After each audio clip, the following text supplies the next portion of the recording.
नमस्कार, खबर उत्तराखंड देख रहे हैं आप। मैं हूं आपके साथ सपना दीपक मतीशा। बुलेटिन का आगाज करेंगे उधम सिंह नगर के जसपुर क्षेत्र अंतर्गत तराई पश्चिम वन प्रभाग की पतरामपुर रेंज से खबर मामले में सामने आई है, जहां पर गुलदार का आतंक लगातार जारी है। दरअसल बीती देर रात खेत से वापस घर लौट रहे युवक का खोखार गुलदार ने हमला कर दिया। इस घटना के बाद लोगों में दहशत का माहौल बना हुआ है। जानकारी के मुताबिक यह पूरा मामला पतरामपुर वन क्षेत्र का बताया जा रहा है, जहां पर आपको बताते चले कि खेत से काम कर लौट रहे युवक पर गुलदार ने हमला कर दिया और इस हमले में युवक गंभीर रूप से घायल हो गया। इस घटना के बाद युवक को अस्पताल में इलाज के लिए भर्ती कराया गया है।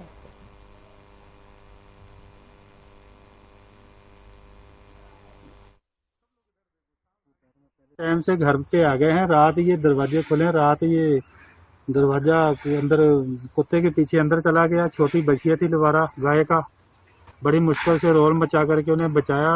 तो पतरामपुर रेंज की ये क्षेत्र है, तो इसमें जो कि वन विभाग को पिंजरा वगैरह लगाने चाहिए इन्हें। तो हमला हुआ है, वो लड़का गुरुद्वारे से जा रहा था अपने घर की ओर और स्कूटी पे था। गुलदार ने अचानक उसके ऊपर बहुत घात लगाए बैठे गुलदार ने हमला कर दिया।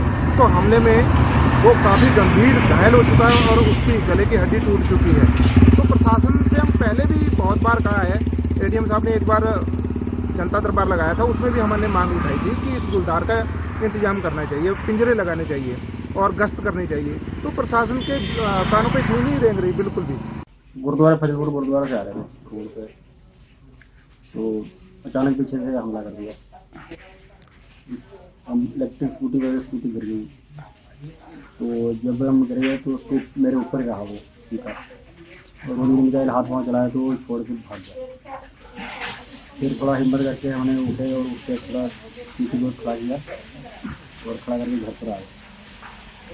उसके बाद ठीक मिल गया तो वहाँ से हड्डी भी कैच हुई है, जो जलने से हो गई। नहीं, ये तो कहना गलत है कि वन विभाग द्वारा प्रॉपर इंतजाम नहीं किया है। वन विभाग द्वारा प्रॉपर जो है गश्त की जा रही है, और जैसी भी सूचना हमारे पास आती है कि गुलदार द्वारा स्थानीय ग्रामीण को जो भी अटैक किया जाता है, तो हमारे द्वारा तुरंत उस पर कार्रवाई करते हुए संबंधित जो भी समुचित उसको उपचार दिया जाता है, वो वहाँ पर नजदीकी जो चिकित्सालय है वहाँ पर ले जाया जाता है उपचार।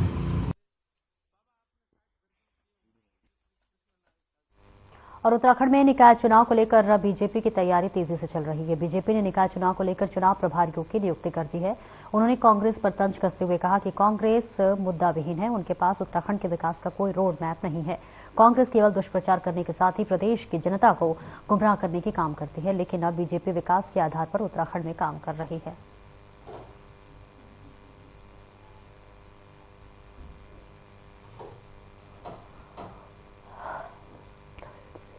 नगर निगमों के लिए प्रभारियों की नियुक्ति कर ली है। 45 नगर पालिकाओं के लिए भी प्रभारी बना दिए हैं। 46 नगर पंचायतों के लिए भी प्रभारी बना दिए हैं। और इसके अलावा प्रत्याशियों के चयन की प्रक्रिया के तहत प्रत्येक नगर निगम के लिए 3 प्रभारी और शेष जिले में जितनी नगर पालिका नगर पंचायतें उनके लिए भी 3 वरिष्ठ नेताओं की टोली का भी गठन कर दिया गया है। जैसे आरक्षण का डिक्लेरेशन होगा, उसका चार्ट जारी हो जाएगा, तो वैसे ही हम पर्यवेक्षकों को भेज करके और प्रत्येक निकाय से प्रत्याशियों का पैनल लेकर के आएंगे, और उस पैनल के आधार पर हमारी जो प्रदेश की चुनाव समिति है वो प्रत्याशियों की घोषणा करेगी।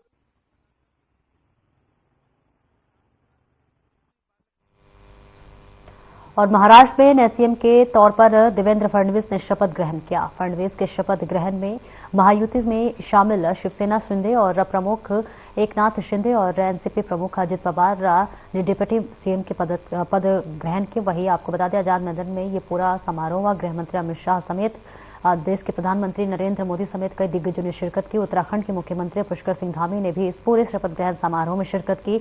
मुख्यमंत्री पुष्कर सिंह धामी ने कहा कि महाराष्ट्र में महायुति गठबंधन को भारी बहुमत मिला है। सभी ने देवेंद्र फडणवीस को अपना नेता चुना है। मैं उन्हें बधाई और शुभकामनाएं देता हूं। और वहीं पीएम मोदी के मार्गदर्शन में महाराष्ट्र तेजी से विकास की ओर बढ़ेगा।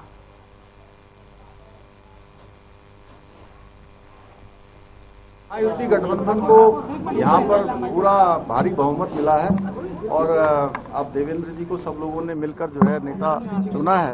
मैं उनको शुभकामनाएं देता हूं, बधाई देता हूं और हमारे प्रधानमंत्री आदरणीय मोदी जी के मार्गदर्शन में महाराष्ट्र तेजी से विकास की ओर आगे बढ़ेगा। डबल इंजन की सरकार यहां पर बहुत अच्छा काम करेगी। उत्तराखंड की जनता की ओर से सबको शुभकामनाएं। सर एकदम मराठीत होऊन एकदम मराठीत काय शुभेच्छा झाला देवेंद्र फडणवीस पुन्हा तिसऱ्यांदा शपथ घेतात, काय सांगाल? नहीं बहुत अच्छा है जी उत्तराखंड के लोग जो है हमेशा जो है यहाँ से उनका बड़ा प्रेम है। जहाँ उत्तराखंड हिमालय ये समुद्र है और इस आर्थिक राजधानी में निश्चित रूप से एक बार फिर से कमल खिला है और डबल इंजन की सरकार बनी है। और जहाँ जहाँ भी पूरे देश के अंदर आज डबल इंजन सरकारें हैं वहाँ लगातार विकास हो रहा है। उसी प्रकार यहाँ श्री देवेंद्र फडणवीस के नेतृत्व में फिर से महाराष्ट्र विकास की गति को और जोर से चले।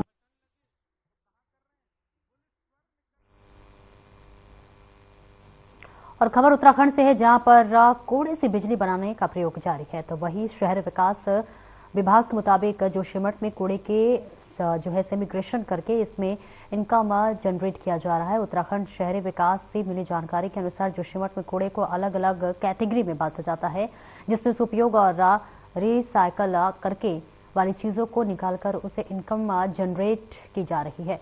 वह इस प्रयोग के बारे में शहरी विकास के एडिशनल डायरेक्टर ललित नारायण मिश्रा ने पूरे विस्तार से बताया है।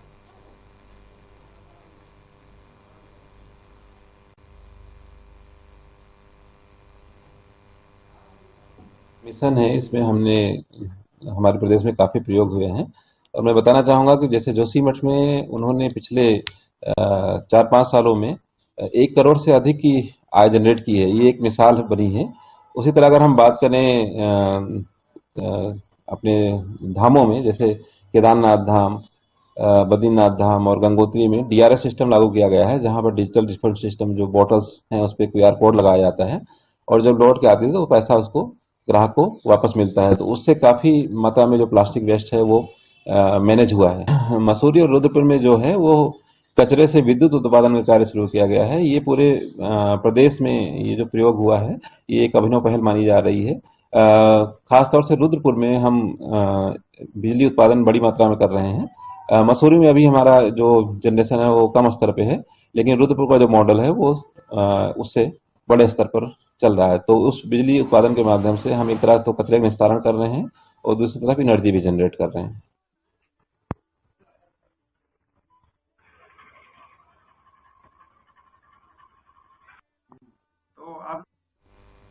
और आगामी निकाय चुनाव को देखते हुए कांग्रेस पार्टी अपनी तैयारी में जुट गई है। इस सिलसिले में देहरादून नगर निगम प्रदेश प्रभारी प्रकाश जोशी का देहरादून पहुंचे हुए हैं, जहां उन्होंने प्रदेश कार्यालय में कार्यकर्ताओं और पदाधिकारियों सहित जो है तमाम लोगों ने बैठक की। निगम चुनाव के लिए कैंडिडेट चयन पर मीडिया से बात करते हुए प्रकाश जोशी ने कहा कि सरकार पहले निकाय चुनाव कराने की तिथि निर्धारित करे, फिर आरक्षण की बात स्पष्ट रूप से करे, तभी कांग्रेस अपने उम्मीदवारों की लिस्ट की घोषणा करेगी।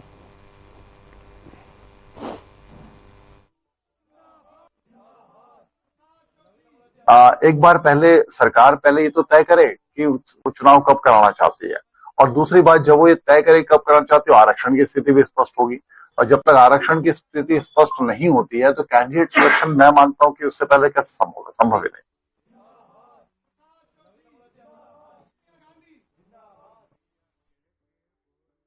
और रुकेंगे एक छोटे से ब्रेक के लिए, जल्द लौटते हैं।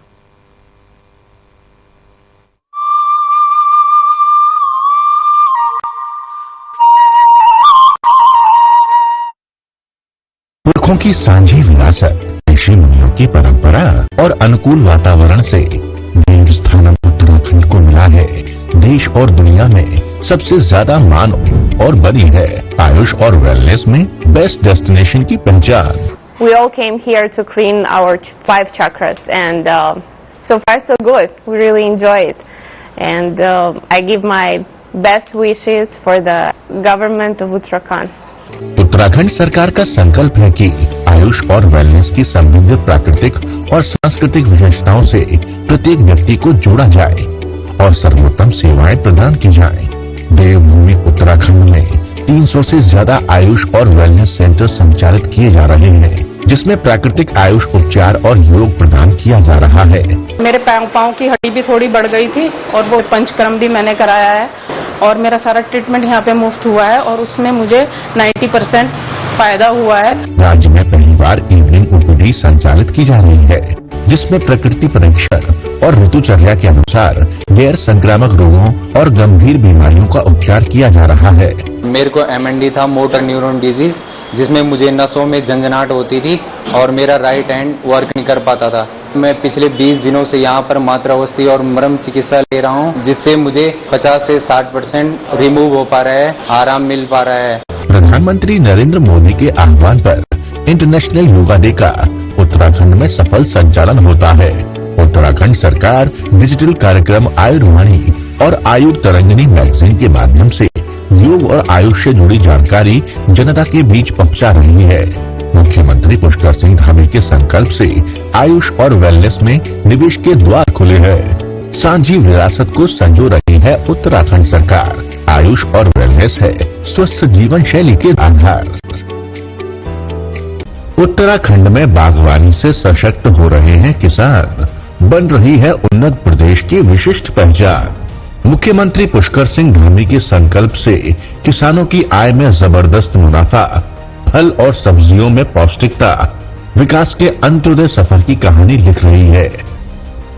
मुख्यमंत्री एकीकृत बागवानी विकास योजना के तहत किसानों को समृद्ध बनाने के लिए कोल्ड स्टोरेज पर 50% सब्सिडी अथवा 7,50,000 रुपए तक और रेफ्रिजरेटर वैन पर 50% सब्सिडी अथवा 13 लाख रुपए तक दिए जा रहे हैं। साथ ही फल, सब्जियां, पुष्प और मसालों के पौधे और बीज 50% सब्सिडी पर किसानों को प्रदान किए जा रहे हैं। मुख्यमंत्री एकीकृत बागवानी योजना के तहत हमें सब्जी और बीज उपलब्ध कराए जाते हैं, जिसमें कि हमें समय समय पर उद्यान विभाग के द्वारा विभिन्न प्रकार के कीटनाशक दवाइयां भी उपलब्ध कराई जाती हैं और महिलाओं का एक आजीविका को लेकर एक नया ही उत्साह उत्पन्न हुआ है। मुख्यमंत्री संरक्षित उद्यान विकास योजना में पॉली हाउस के अंदर सब्जी या पुष्प का उत्पादन करने पर किसानों को 80% तक सब्सिडी प्रदान की जा रही है। बाजार हस्तक्षेप योजना के तहत सी ग्रेड सेब और अन्य फलों को समर्थन मूल्य पर खरीदने के लिए व्यवस्था की गई है। फसल बीमा योजना के तहत फलों और मौसमी सब्जियों का बीमा कराया जाता है और सरकार किसानों को प्रीमियम की कई गुना धनराशि प्रदान कर रही है। हमने आम की फसल का बीमा करवाया था, जिसका 8 गुना प्रीमियम हमें सीधा डीबीटी के माध्यम से हमारे अकाउंट में प्राप्त हुआ। मैं धन्यवाद अदा करना चाहूंगा उत्तराखंड सरकार, मुख्यमंत्री श्रीमान पुष्कर सिंह धामी जी का। बागवानी योजनाओं से खुल रहे हैं समृद्धि के द्वार, किसानों को मजबूत बना रही है उत्तराखंड सरकार।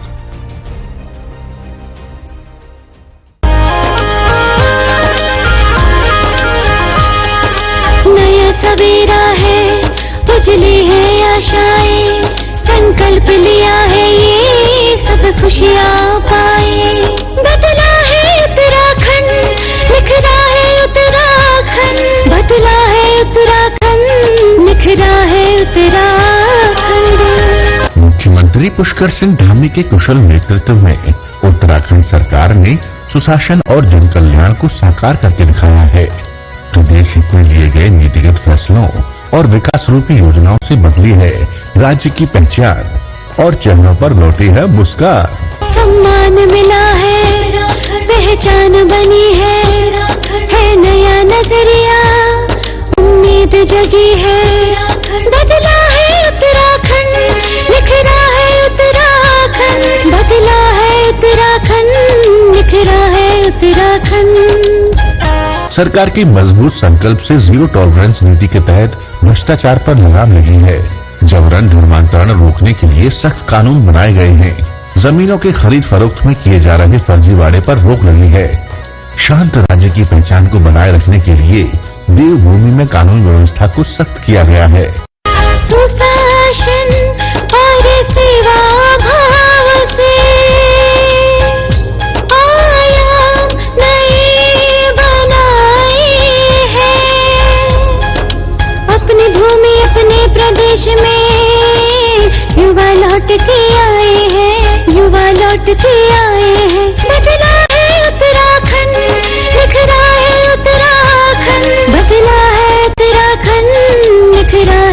उत्तराखंड। साकार हुआ है विकसित प्रदेश का सपना, सर्वश्रेष्ठ बन रहा है उत्तराखंड अपना।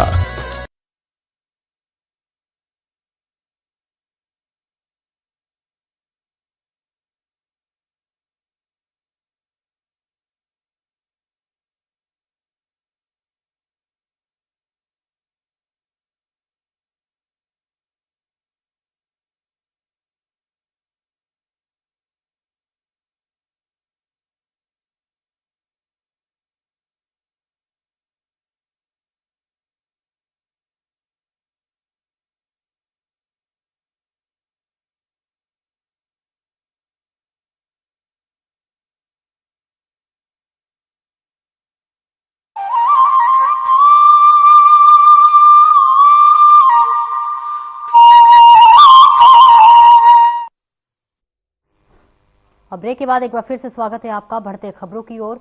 केंद्रीय विद्यालय की तर्ज पर उत्तराखंड की शिक्षा प्रक्रिया को बनाए रखने के लिए शिक्षा विभाग अब लगातार अग्रसर है। उसने विशेष त्रिस्तरीय ढांचे का ड्राफ्ट बनाया है, जिसे अब मंजूरी के लिए शासन में भेजा गया है। इस बात पर उत्तराखंड की डीसी शिक्षा और इसी के साथ साथ कहा है कि उनकी तरफ से बैठक ली गई है, जिसमें उन्होंने केंद्रीय विद्यालय की तरफ से राजकीय विद्यालयों के लिए पीआरटी और टीजीटी और पीजीटी का त्रिस्तरीय ढांचा बनाए जाने के निर्देश दिए हैं। साथ ही उन्होंने कहा है कि प्रारंभिक शिक्षा निदेशालय में इस पर प्रस्ताव बनाया गया है, जो कि शासन में विचाराधीन है।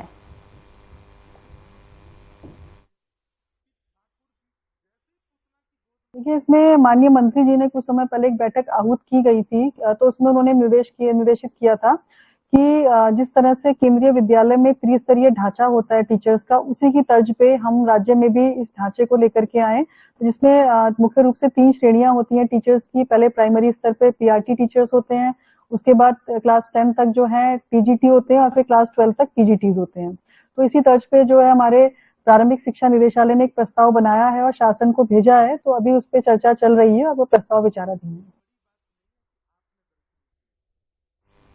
और लालकुआ नगर में लाखों की लागत से बना पंडित नारायण दत्त तिवारी बारात पर जो है क्षेत्रवासियों के लिए सफेद हाथी साबित हो रहा है। नगर पंचायत द्वारा संचालित इस बारात पर घर का जो किराया बहुत अधिक होने की वजह से अधिकांश क्षेत्रवासी इसमें अपने शादी व अन्य समारोह के कार्यक्रम आयोजित करने में असमर्थ है, तो वही उचित रखरखाव न होने के चलते वह बारात घर खस्ता हाल होता जा रहा है। लालकुआ नगर वासियों के मुताबिक मैरिज हॉल का किराया नगर पंचायत द्वारा जो है 15,500 रुपए निर्धारित किया गया है, जिसकी बिजली व अन्य सुविधाओं के लिए अलग से रकम चुकानी पड़ती है।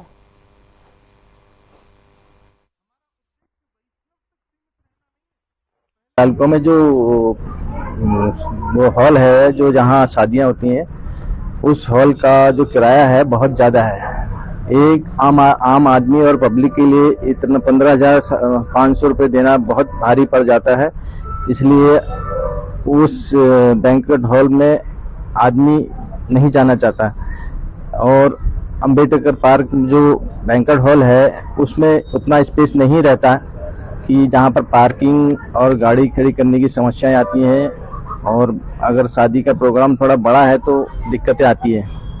और दूसरी बात, ना उसकी बैंक्वेट हॉल की हालत इतनी जंजर बनी हुई है। प्रशासन से यही मांग करता हूँ कि तुगलकी फरमान जो इन्होंने कर रखा है 15,500 रुपए का, ये गरीबों के लिए बहुत अधिक है। इसको कम किया जाए और वहाँ सुविधाएं बढ़े जाए। न लैट्रिन की सुविधाएं हैं, बारिश में पानी इतना भर जाता है, तालाब बन जाता है, वहाँ टॉयलेट की सुविधा नहीं है। ये सब सुविधाओं को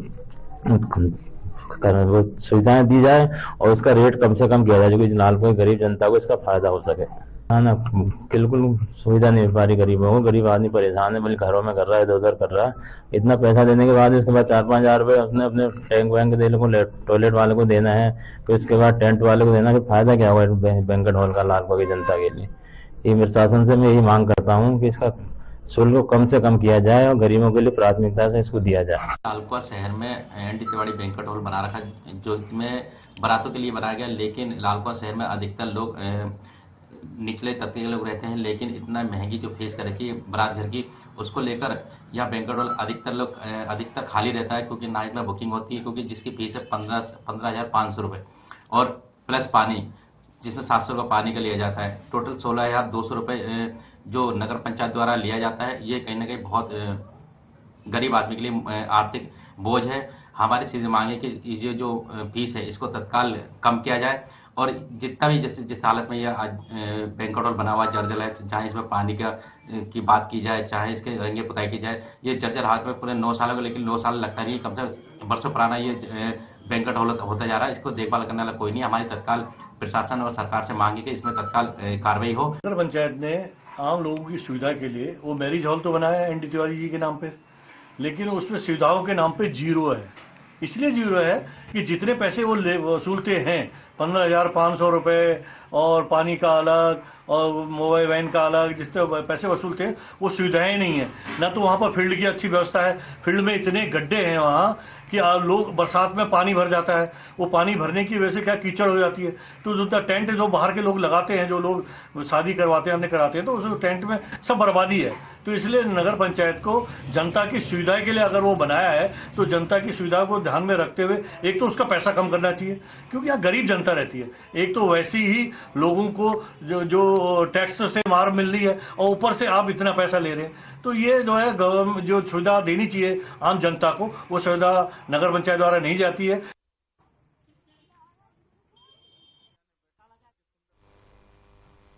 और अगली खबर देहरादून से है, जहां 2 साल पहले हुए अंकिता भंडारी हत्याकांड का मामला अभी भी सुप्रीम कोर्ट में चल रहा है। वहीं अंकिता भंडारी के परिजनों के साथ सामाजिक कार्यकर्ता व वरिष्ठ पत्रकार आशुतोष नेगी ने प्रेस वार्ता कर केस से जुड़े कई अहम मुद्दे बताए हैं। आपको बता दें कि परिजनों ने मीडिया को धन्यवाद देते हुए कहा है कि पिछले 2.5 सालों से उनकी लड़ाई को जीवित रखने में मीडिया ने अहम भूमिका निभाई है। साथ ही उन्होंने यमकेश्वर राज से विधायक रेणु बिष्ट पर आरोप लगाया है कि उन्होंने अंकिता के कमरे को तुड़वाकर सबूत मिटाने का प्रयास किया, लेकिन उन्हें आरोपी नहीं बनाया गया। और बता दें कि उन्होंने MIT की जांच पर सवाल उठाते हुए कहा कि VIP कनेक्शंस की जांच नहीं की गई, जबकि अंकिता की व्हाट्सएप चैट इसका उल्लेख था। उन्होंने कहा कि कोर्ट से सभी संदिग्धों को कॉल रिकॉर्ड और चैट की भी जांच होनी चाहिए। ये इसमें VIP का नाम तो स्पष्ट रूप से अजय कुमार, जो इनके संगठन मंत्री हैं, भारतीय जनता पार्टी के RSS के नेता हैं, उनका नाम लिया गया है, परिजनों द्वारा लिया गया है। लेकिन न तो स्वयं अजय कुमार, न BJP, न RSS इस बारे में कोई स्टेटमेंट देते हैं। हमने तो सुप्रीम कोर्ट में हलफनामा देके ये मांग की है कि जो हत्या आरोपी हैं पुलकित आर्य, सौरभ भास्कर और अंकित गुप्ता, इन लोगों की और अजय कुमार की कॉल रिकॉर्ड, इनकी व्हाट्सएप चैट या लोकेशन, इसकी जांच की जाए 18 सितंबर 2022 के आसपास। क्या हत्या से पहले, हत्या के बाद इन लोगों की कोई बातचीत होती थी? तो अब ये सब जुडिस मामला है, हमें उम्मीद है सुप्रीम कोर्ट से इसमें हमें न्याय मिलेगा। लेकिन सरकार को जिस तरह से अपना पक्ष रखना चाहिए था, भारतीय जनता पार्टी के एक बड़े नेता के ऊपर इतने बड़े आरोप लगे हैं, न तो स्वयं कुछ कहते हैं, न RSS कहती है, न भारतीय जनता पार्टी कहती है।